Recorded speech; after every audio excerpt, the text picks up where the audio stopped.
Why is it that so few men choose to preach the gospel in rural Africa? Is it the difficulty of accessing these remote areas, or the challenges of adapting to a new way of life? From language learning to limited resources, there's a lot to tackle. All this and more on today's edition of TARIF.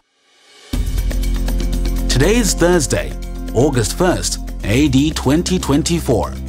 This is the Africa Review in 5, written by Seth Meyers and presented by Yamikani Katunga. Why don't men go to the rural areas? Have you ever met a man who preached the gospel of Jesus Christ and taught the scriptures honestly and consistently on the Lord's Day in one of Africa's 2,000 black languages? Years ago, I had the privilege of speaking to a black leader of an African denomination that had more than 400 churches, and he told me that the churches in his group are, generally speaking, all using English.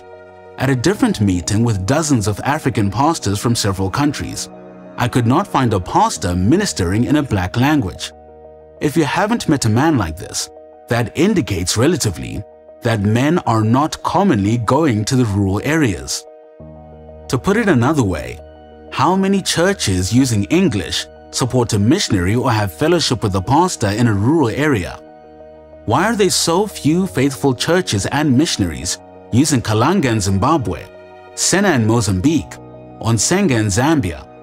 These languages include about 4 million people, which is more than the population of entire countries like Uruguay, Moldova, or Botswana. Here are 4 reasons why not many go to the rural areas. 1. It's hard to get there. One of the factors that I use in sketching out the borders of rural areas is tar roads. Good roads allow trucks to bring commerce, wealth, and jobs. Bad roads or no roads altogether cloister poor people in smaller populations and darkness. Some rural areas are in the mountains or on islands, requiring extra work for missionaries. 2. It's hard to live there. Living includes buying. When products are available and cheap, men can more easily bring their wives and children.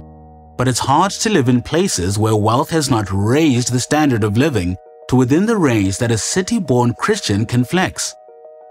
Could you be a pastor in a place that does not sell cement or cheese? Without cement, the houses of all your neighbors will be small and weak, and your house, if it's to be strong, must be built with imported materials, making you stand out even more.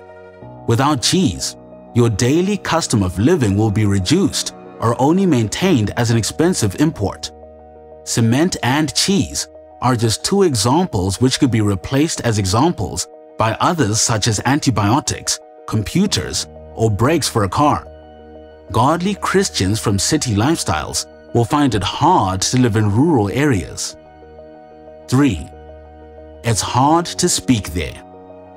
There was no language school when I came to work with the Tsongas, but there were more helps than many missionaries have, thanks to the work of the Swiss missionaries from a century ago.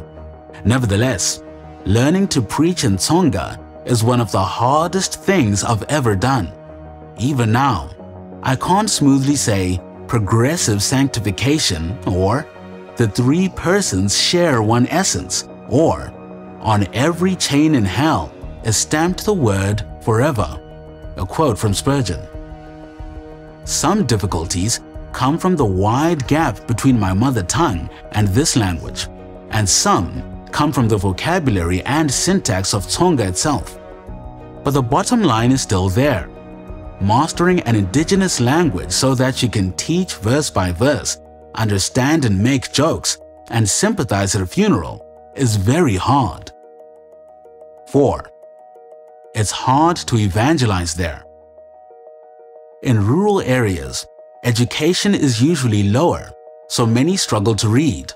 Books are not common in each house, which makes expositional preaching and daily Bible reading a heavy task. The scarcity of jobs makes supporting your pastor seem hopeless.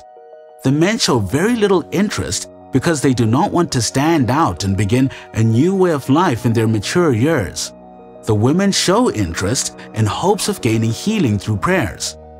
Since the gospel brings an entirely new way of life, biblical evangelism must challenge the ways of paganism. And that's to leave the matters of Bible translation, songbook compilation, dictionary writing, and literacy classes if schools aren't there yet. It's hard to evangelize everywhere, but the rural areas have even more sticky challenges. In episode 112, I attempted to put the rural areas in our focus, but simply seeing the need is not enough.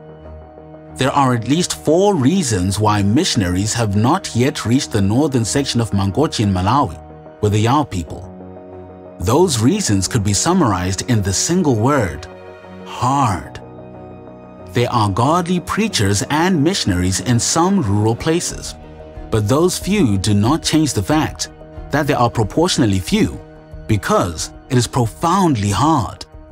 May some even today find unusual strength for this hard task, since the captain of our salvation has promised that he will go with us.